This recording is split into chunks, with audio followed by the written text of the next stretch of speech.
ওই কবন্ধটা নিতাইয়ের একটা পা ধরে টানতে টানতে নিয়ে গেল।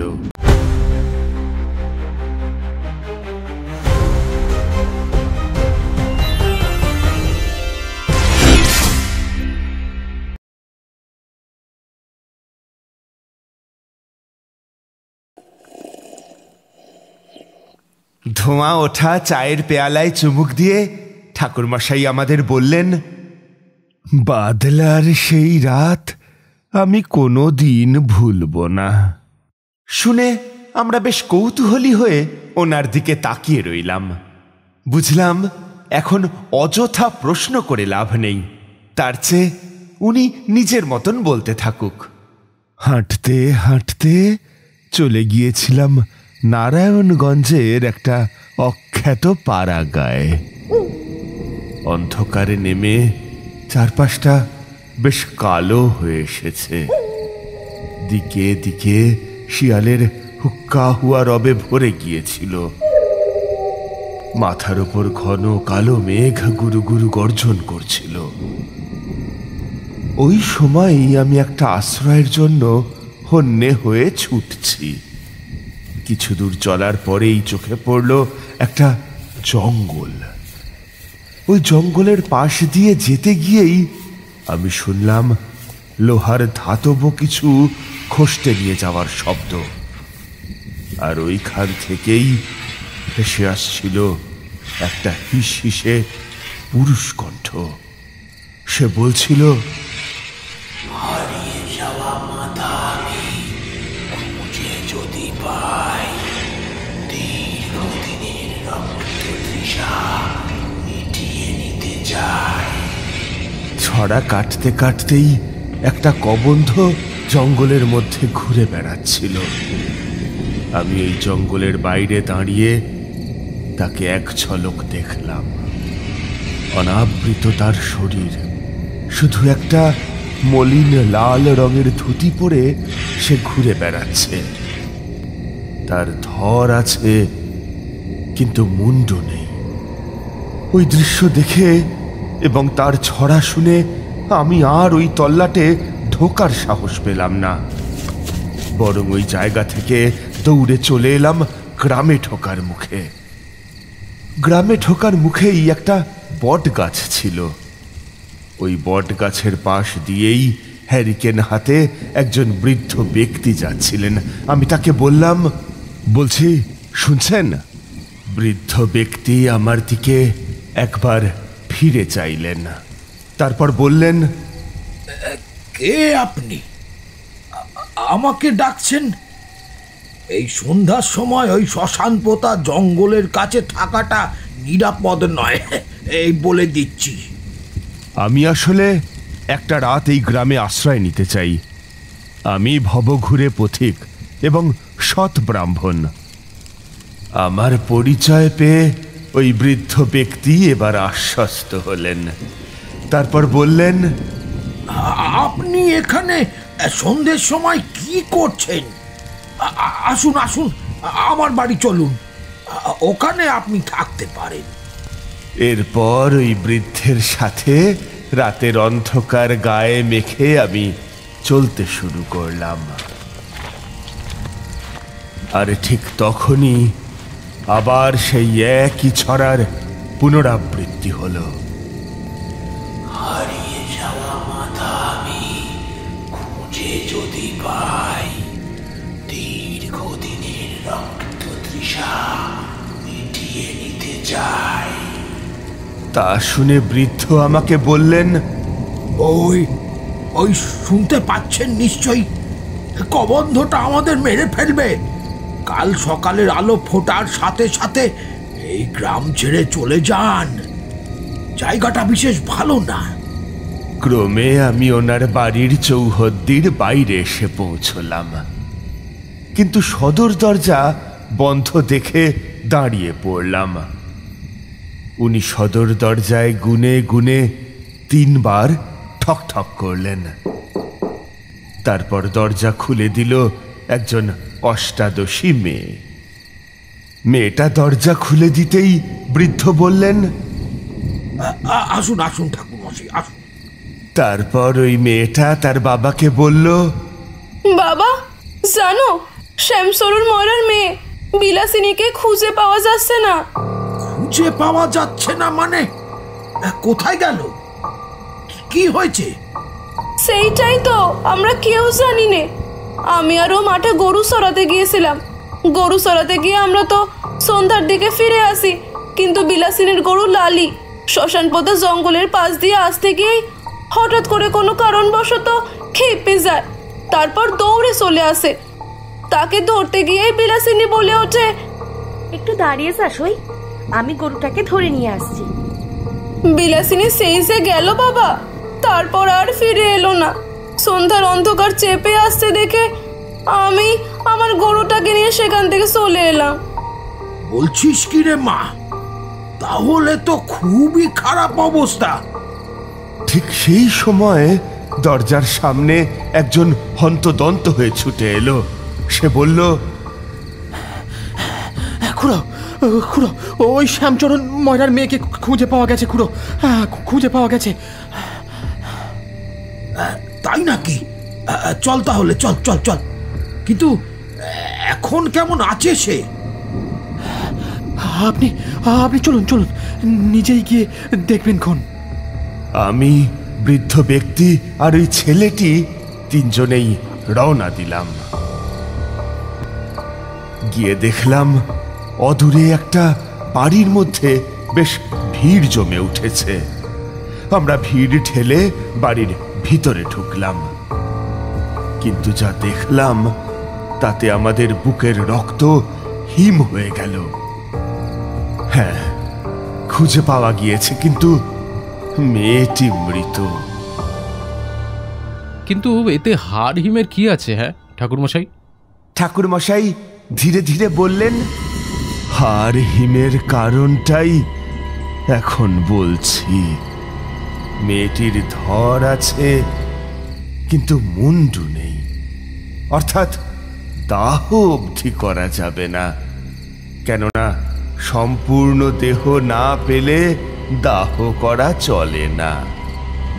কাটা অংশ থেকে অনর্গল রক্ত বেরিয়ে যাচ্ছিল। ওদিকে শ্যামাচরণ ময়রা হন্তদন্ত হয়ে চিৎকার করতে লাগলেন, ওই শয়তানটা আমার মেয়েকে টেনে নিয়ে গিয়েছিল। ও যখন এই গ্রামে আছে তখন আর কেউ বাঁচবে না। আমার মেয়েকে ওই শয়তান মেরে ফেলেছে। এইবার আমার কি হবে? কি হবে আমার?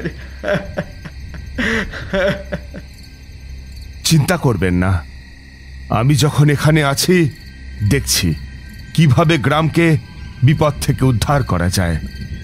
একদম নিশ্চিন্ত থাকুন, আমি তান্ত্রিক শক্তি দিয়ে একবার চেষ্টা করব। আমার কথায় ভরসা করে ওরা শেষ পর্যন্ত মৃতদেহটা নিয়ে চলল শ্মশানে। আমি নিষেধ করেছিলাম, বলেছিলাম যে শেষকৃত্য না করতে, কিন্তু শ্যামবাবু কর্ণপাতই করলেন না। বাধ্য হয়ে আমিও তাদের সাথে রওনা দিলাম। শ্মশান থেকে কিছুটা দূরেই শ্মশান পোতা জঙ্গল শুরু হয়েছে। আমরা যখন শ্মশানে পৌঁছলাম তখনই দূরের জঙ্গল থেকে তীব্র চিৎকার ভেসে এলো, হারিয়ে যাওয়া মাথা আমি খুঁজে যদি পাই, দীর্ঘদিনের রক্ত তৃষা মিটিয়ে নিতে চাই। আর সেই একই ছড়ার পুনরাবৃত্তি। সবাই ভয় ঠক ঠক করে কাঁপতে লাগলো। আমি তাদের সাহস দিয়ে বললাম, ভয় পেও না, আমি যখন আছি তখন তোমাদের কেউ অনিষ্ট করতে পারবে না, শীঘ্র দাহ করো। আমার কথা শুনে সবাই কিছুটা আশ্বস্ত হলো। তারপর চিতার ওপর মৃতদেহটা রেখে দাহ করার চেষ্টা করল, কিন্তু না, আগুনেও ওই দেহ পুড়ল না, বরং অর্ধদগ্ধ দেহটা উঠে দাঁড়ালো, তারপর দৌড়ে এগিয়ে গেল। কেউ তাকে ধরার সাহস পেল না। সামনেই নিতাই দাঁড়িয়েছিল। কবন্ধটা নিতাইয়ের দিকে এগিয়ে গেল। নিতাই পালাতে চেষ্টা করছিল, আর কবন্ধটা তার পিছু নিল। নিতাই কাঁপা কাঁপা গলায় বলল, ঠাকুর মশাই, ও ঠাকুর মশাই, আমাকে ওই কবন্ধর থেকে রক্ষা করুন না। ও আমার দিকে তেড়ে আসছে ঠাকুর মশাই, ও আমাকে মেরে ফেলবে ঠাকুর মশাই, ও মেরে ফেলবে আমাকে। এই কথা বলে নিতাই হোঁচট খেয়ে পড়ে গেল। তারপর কবন্ধটা তার উপরে ঝাঁপিয়ে পড়ল। আমরা কৌতূহল প্রকাশ করে বলে উঠলাম, এরপরে আপনি কি করলেন ঠাকুরমশাই? ঠাকুরমশাই সিগারেটে টান দিলেন।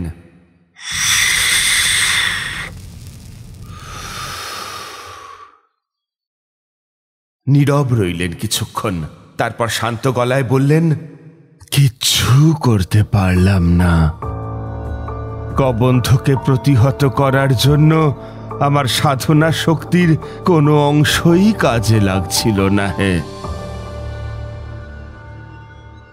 ওই কবন্ধটা নিতাইয়ের একটা পা ধরে টানতে টানতে নিয়ে গেল। নিতাই ছটফট করতে করতে শেষ মুহূর্ত অবধি মাটি আঁকড়ে ধরার চেষ্টা করেছিল, কিন্তু পারল না।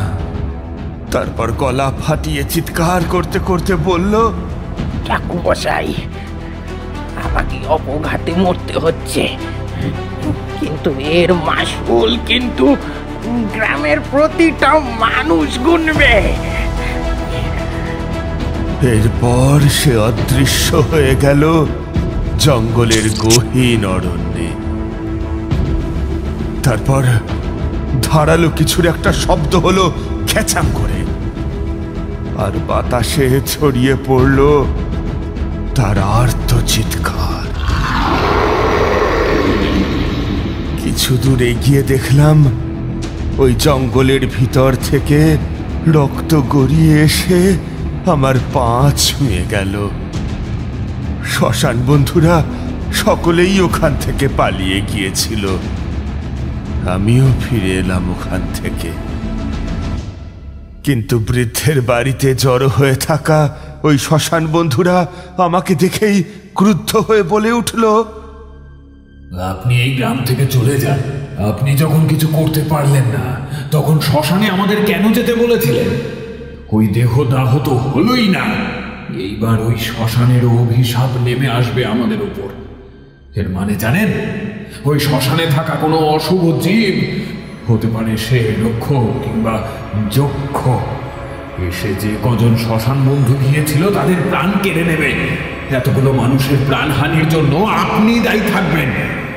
তাদের বলা সেই অভিশাপ একে একে ফলতে শুরু করলো। বলছেন কি ঠাকুরমশাই? ঠিক কি হয়েছিল একটু খুলে বলুন তো। যে আমাকে এতগুলো কটূক্তি করছিল তার দিকে আমি স্থির দৃষ্টিতে তাকিয়েছিলাম। সকলের মধ্যে তাকেই দেখে আমি চমকে উঠেছিলাম।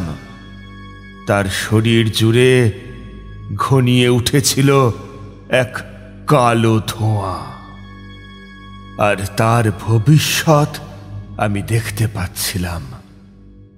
তবে এই মৃত্যুর পিছনে ওই কবন্ধেরই হাত ছিল। সেই রাতে আমি কিছুতেই ঘুমোতে পারলাম না। উঠে গিয়ে বাইরে পায়চারি করছিলাম। ঠিক সেই সময় শুনলাম পায়ের শব্দ। সন্দেহ হওয়ায় এগিয়ে গেলাম। এগিয়ে গিয়ে দেখলাম মিথ্যা নয়, ওই ব্যক্তিটি তার বাড়ির দরজা খুলে বেরিয়ে এলো।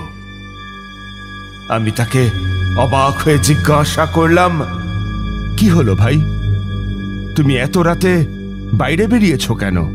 যাও, বাড়িতে যাও, এখানে রাতে বেরোনোটা নিরাপদ নয়। কিন্তু সে আমার কথা শুনল না। তার দুই চোখের মনি ছিল না।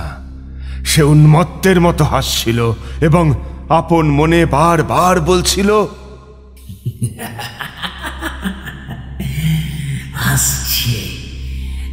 আমাকে কেউ আটকাতে পারবে না। ওই জঙ্গলে গিয়ে আমি নিজের প্রাণের আহুতি দেব। যেও না, ও যে তোমাকে টানছে। আপনি তাকে আটকাবার কোনো চেষ্টা করলেন না? অনেক চেষ্টা করলাম, কিন্তু কেন জানি না আমার কোনো শক্তিই কাজে লাগছিল না। আমি ঝোলা থেকে একটা তাল পাতা বের করে তাতে একটা অতি গুচ্ছ মন্ত্র লিখে তার সামনে ফেলে দিয়ে আগুন জ্বালিয়ে দিলাম। তাকে ঘিরে একটা জ্বলন্ত ঘেরাটোপ তৈরি হলো, কিন্তু কি আশ্চর্য কিশোরী, আমি দেখলাম সে ওই জ্বলন্ত অংশের ওপর দিয়ে পা বাড়িয়ে চলে গেল। আর শুধু চলেই গেল না, হাসতে হাসতে বলল, তারানাথ, তুই তন্ত্রের জোর দেখিয়ে আমাকে কিছুতেই পরাস্ত করতে পারবি না। তুই প্রস্তুত হ, তোর চোখের সামনে একটা একটা আস্ত মানুষকে কবন্ধতে পরিণত করব।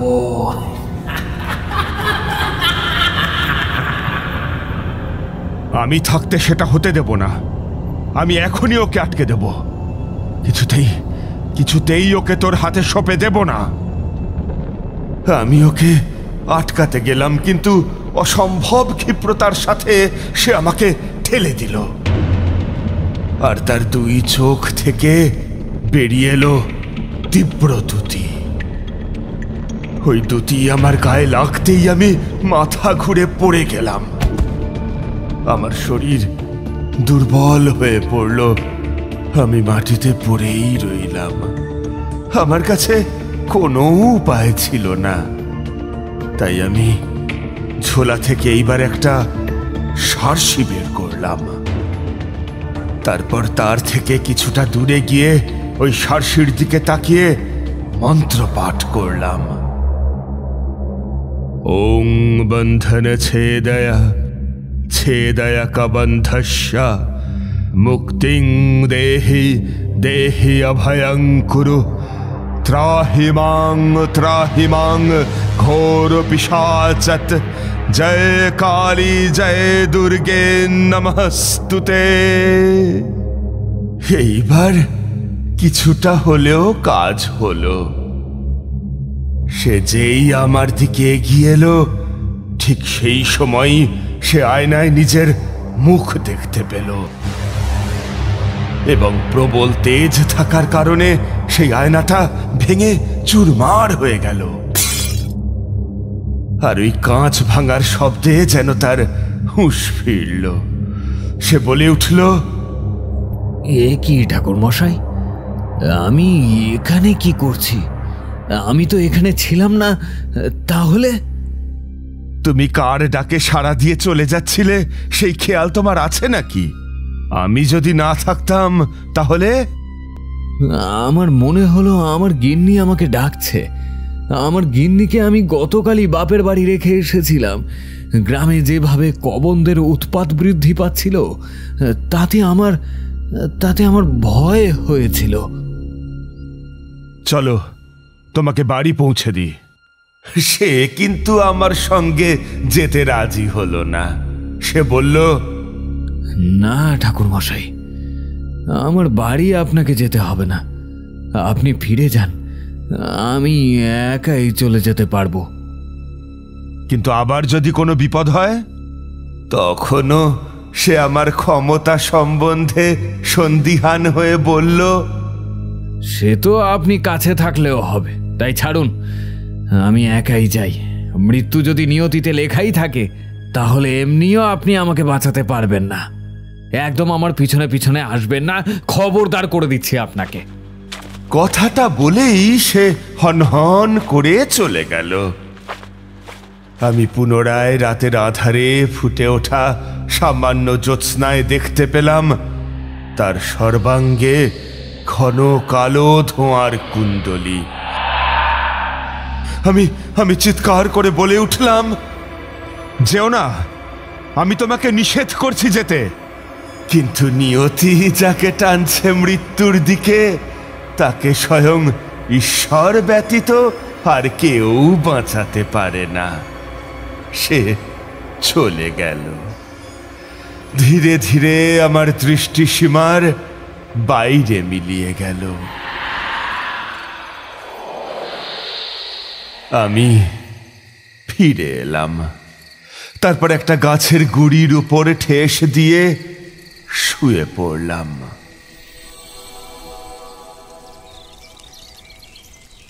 চোখ যখন খুললাম তখন সকাল হয়ে গিয়েছে। উঠে পড়লাম। তারপর কি মনে হলো, একবার তার বাড়িতে যাওয়ার কথা ভাবলাম। গেলাম। গিয়ে দেখি কোথাও কেউ নেই। জঙ্গলে একজন কাঠুরিয়া ছুটে যাচ্ছিল।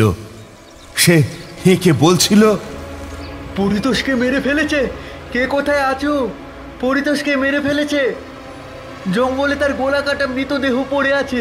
হায় ঈশ্বর, আরও একটা প্রাণ চলে গেল। আমি আর দাঁড়ালাম না ওখানে, সোজা গেলাম সেই বনে। তবে বনের গভীরে ঢুকতে হলো না, কারণ ঢোকার মুখেই দেখলাম যে গাছের মগডালে একটা কাটা মাথা ঝুলছে। আর সেই মাথাটা আর কারোর নয়, ওই পরিতোষেরই। আর দেহটা খুঁজে পাননি? না, তার দেহটা পাইনি। বললে বিশ্বাস করবে না, আরো অনেকেই নিখোঁজ হয়ে মারা গিয়েছে। কারোরই ধর মুন্ডু কিছুই পাওয়া যায়নি। পরের দিন আবারও একটা দেহ নিখোঁজ হলো। এইবার সেই বৃদ্ধ আমাকে সকলের সামনে ডেকে বললেন, দেখুন ঠাকুর মশাই, আগে সেই কবন্ধ জঙ্গলের মধ্যেই ঘোরাঘুরি করত, কিন্তু সে এখন গ্রামে ঢুকতে শুরু করেছে। এই যে আপনার কারণেই হয়েছে সেটা আমি স্পষ্ট বুঝতে পারছি। শ্মশান থেকে ফেরার পর সেই শ্মশানের অভিশাপ লেগেছে আমাদের গ্রামে। আমি এইবার বুঝিয়ে বললাম, দেখুন, আমার মনে হচ্ছে এ সেই কবন্ধ যে শ্মশানে মৃত্যুবরণ করেছিল। কারণ সে বলেছিল তার অপঘাতে মৃত্যুর মাসুল নাকি গ্রামবাসীদেরই গুনতে হবে। আর এর মূলে যে আছে সে বাকিদের নিয়ন্ত্রণ করছে, সকলের আড়ালে লুকিয়ে এইসব কাজ করছে। সে হয়তো সেই জঙ্গল ছেড়ে বেরোতে পারে না, কিন্তু গ্রামে অপঘাতে মৃত্যুর পর যারা কবন্ধে পরিণত হয়েছে তারা ঢুকেই গ্রামের মানুষদের ওপর আঘাত হানছে। আমাকে দয়া করে কিছুদিন সময় দিন, আমি আপ্রাণ চেষ্টা করছি। তা যদি করারই থাকতো তাহলে আপনি সেদিনই তো করতে পারতেন। শ্যামচরণ ময়রার বাড়িতে আপনি প্রতিশ্রুতি দিয়েছিলেন, কিন্তু কিছুই করতে পারেননি। আমাদের আর আপনার প্রতি কোনো আস্থা নেই। এই কি বলো তোমরা, এনার প্রতি কি আর আস্থা রাখা যায়?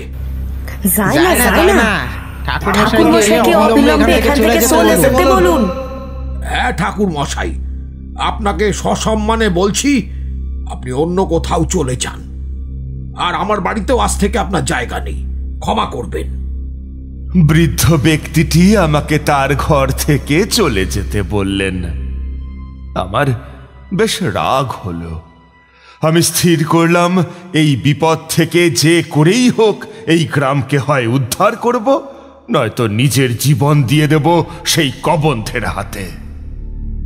ওখান থেকে চলে গেলাম জঙ্গলের মধ্যে, কিন্তু পথেই একজন পুরোহিতের সঙ্গে দেখা হলো। তিনি বাড়ি ফিরছিলেন। আমাকে সেই জঙ্গলের মধ্যে ঢুকতে দেখে বললেন, শুনছেন, এখানে একবার শুনে যান। আপনি সেই শ্মশান পোতা জঙ্গলে কি করছেন? সেই জঙ্গলে এখন না যাওয়াই ভালো। ডাক শুনে আমি পিছন ঘুরে তাকালাম তার দিকে। তারপর বললাম, এই গ্রামে তো কবন্ধের উৎপাত শুরু হয়েছে। আমি শুনেছি সেই জঙ্গলের মধ্যে নাকি একটা রাজবাড়ি আছে। সেই রাজবাড়িটাই দেখতে যাচ্ছি। এছাড়াও তাকে বাকি সব কিছু বললাম, আমার সাথে যা যা ঘটেছে। তিনি সব শুনে বললেন, ঠাকুরমশাই, আপনি এখন গেলে সেই কবন্ধকে প্রতিহত করতে পারবেন না। সে যে অনেক ক্ষমতাশালী, সে নিজেকে কবন্ধতে পরিণত করেছে। আমি তাকে চিনি, তাই আপনাকে বারবার নিষেধ করছি, দয়া করে শুনুন আমার কথাটা। একজন তো এসেছিল এখানে, সেও অনেক ধরনের সাধনা করেছিল, কিন্তু সে পারেনি তাকে শেষ করতে। আপনি আসুন আসুন, এই কাছেই আমার বাড়ি। আপনি তো কিছু আহারও গ্রহণ করেননি। আসুন আসুন আসুন। কিন্তু গ্রামের মানুষজন কিছু বলবে না তো? আমাকে ওরা বিশ্বাস করে না, ভাবে যে আমি নাকি এই বিপদের মূল কারণ। আমি পুরোহিত মশাইয়ের সঙ্গে তার ডেরার দিকে গেলাম। গ্রামের একেবারে শেষ প্রান্তে তার বাড়ি। বাড়িতে তিনি একাই থাকেন। তিনি আমাকে বললেন, আমি সব কিছু শুনেছি আপনার নামে। যদি আপনি সেই রাজবাড়িতে যেতে চান, তার জন্য সেই কবন্ধের জন্য রক্তের ব্যবস্থা করতে হবে। তাই আপনি যদি কালকে যেতে চান, তাহলে একটা আস্ত পাঁঠা নিয়ে গিয়ে সেই রাজবাড়ির উপর যে চিলেকোঠা ঘরটা আছে, সেখানেই আপনি ছাগলটা বেঁধে রাখবেন। তাহলে সে আপনার উপস্থিতি টের পেলেও আপনার প্রাণ যাওয়ার ভয় থাকবে না। আমি এইবার কৌতূহলী হয়ে জিজ্ঞাসা করলাম, কিন্তু সেই কবন্ধটা আসলে কে? তার ইতিহাস কি? ইতিহাস এই যে সে এক অপদেবীর সাধনা করত। তার উদ্দেশ্য ছিল নিজেকে শক্তিশালী করে তোলা। অনেক দিন ধরে সাধনায় মগ্ন ছিল সে। তার কাছে তখন তেমন কেউ যেত না, কিন্তু একদিন তার মুন্ডহীন দেহ পাওয়া যায়। দাহ করার জন্য নিয়ে গেলেও তাকে দাহ করা যায়নি। কানাঘুষো শুনেছিলাম সে নাকি অপদেবীর কাছে নিজেকে উৎসর্গ করেছিল এবং দেবীর কৃপায় পুনর্জীবন লাভ করে 12টি কাটা মুন্ডমালা নিবেদন করার শপথ করেছিল। আমি তার এই উদ্দেশ্য কখনো সফল হতে দেব না। আমি কালকেই যাব। পরদিন সকালে বাজার থেকে একটা পুষ্ট পাঠা কিনে নিয়ে চললাম সেই শ্মশান পোতা জঙ্গলে। সেই জঙ্গলে গিয়ে রাজবাড়িটা খুঁজে পেতে অসুবিধে হলো না। তাছাড়া দিনের বেলায় রাতের বিভীষিকার লেশ মাত্র সেখানে ছিল না। তবে জঙ্গলের গভীরতা সত্যি ভীতিপ্রদ। আমি রাজবাড়িতে গিয়ে নড়বড়ে সিঁড়ি বেয়ে উঠলাম চিলেকোঠায়। রাজবাড়িটা বেশ পুরনো। এমন রাজবাড়ি আমি খুবই কম দেখেছি। চিলেকোঠার কাছে একটা বেদি দেখলাম। সেটার সামনে পাঠাটাকে বেঁধে দিয়ে একটা দেওয়ালের আড়ালে লুকিয়ে রইলাম। ক্রমশ একঘেয়েমিতে ঘুম চলে এলো। হঠাৎ তন্দ্রা ভাঙল পাঠার তীব্র আর্তনাদে। আশ্চর্য হয়ে দেখি একটা মুন্ডহীন ষণ্ডামার্কা ব্যক্তি আমার আনা পাঠার কাঁচা মাংস খাচ্ছে। তার মাথা নেই ঠিকই, কিন্তু তার উদরে চোখ ও মুখ ফুটে উঠেছে। তারপর খাওয়া শেষ হতেই সে এক বিরাট ধারালো অস্ত্র হাতে উঠে দাঁড়ালো। অট্টহাসিতে ভরে উঠল ঘরটা। সে বলল,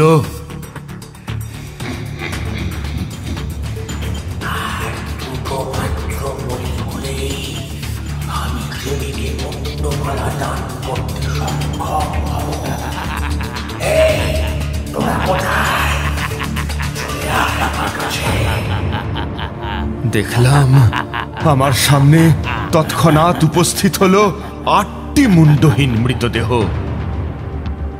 সকলেই কালো শক্তির গুণে জীবিত।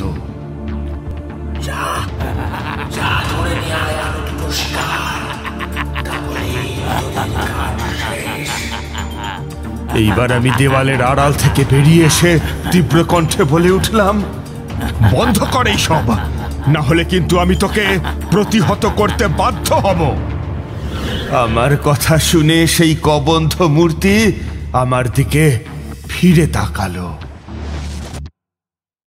তারপর শুরু হলো আমাদের মারাত্মক দ্বন্দ্ব। আমি প্রস্তুতি নিয়েই গিয়েছিলাম। শ্মশানের পবিত্র ছাই কপালে মেখে নিয়ে গলায় পড়েছিলাম মন্ত্রপুত রুদ্রাক্ষের মালা। কবন্ধ গর্জন করতে করতে আমার দিকে এগিয়ে এলো। আমি নিজের জায়গায় দাঁড়িয়ে থেকে মন্ত্রপাঠ শুরু করলাম। ওং হ্রিং কবন্ধায় স্তম্ভায় স্তম্ভায় ঠং ঠং ফট।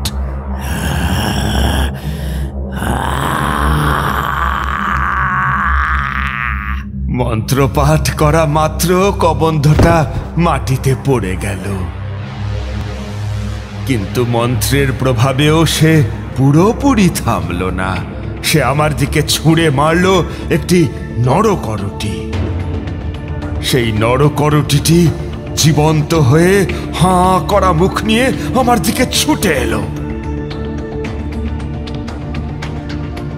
আমি হাতের তালুর ওপর ছাই রেখে ফু দিলাম।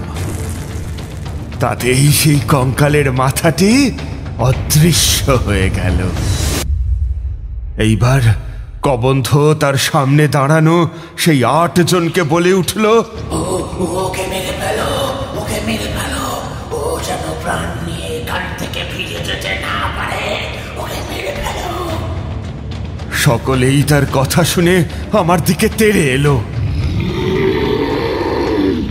আমি ছুটলাম নিচের দিকে, আর ওরাও পিছু নিল। তারপর আমাকে ঘিরে দাঁড়ালো। আমি মাথার ওপর হাত তুলে বিড়বিড় করে মন্ত্র পড়লাম। ওং রিং কবন্ধায় স্তম্ভায় স্তম্ভায় ঠং ঠং ফট। তখনই মেঘ জমে উঠল, গুড়ু গুড়ু করে মেঘ ডাকতে লাগলো। হঠাৎ মেঘ থেকে বাজ পড়ল, প্রথমে রাজবাড়ির উপর, তারপর সেই মুন্ডহীন দেহগুলোর উপর। তৎক্ষণাৎ তারা নিহত হল। তাদের দেহ থেকে সূক্ষ্ম আত্মা বেরিয়ে গেল, যারা এতদিন মৃত্যুর পরেও দেহে আবদ্ধ ছিল। বৃষ্টি শুরু হলো। আমি হাঁটু গেড়ে বসে পড়ে ইষ্টদেবকে স্মরণ করে ধন্যবাদ জানালাম।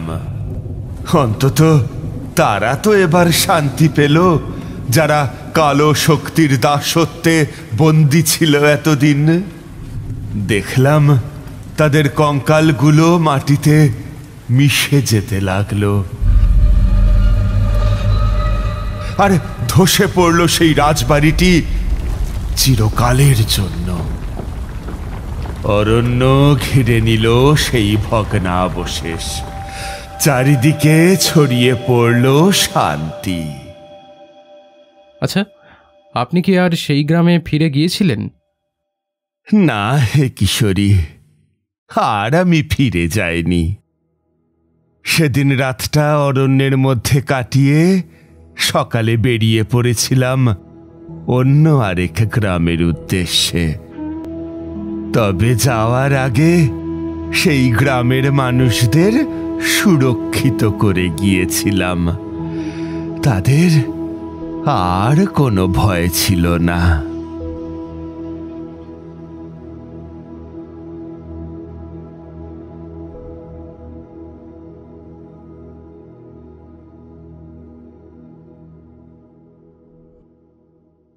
আমাদের এই গল্প যদি আপনাদের ভালো লেগে থাকে তাহলে অবশ্যই লাইক করবেন এবং শেয়ার করবেন। যারা চ্যানেলটিতে নতুন তারা অবশ্যই সাবস্ক্রাইব করুন। শুধু বেল আইকনটি টিপে নোটিফিকেশন অন করে দিন, যাতে আমাদের পরবর্তী কাজগুলোর খবর সবার আগে আপনার কাছে পৌঁছয়। ধন্যবাদ।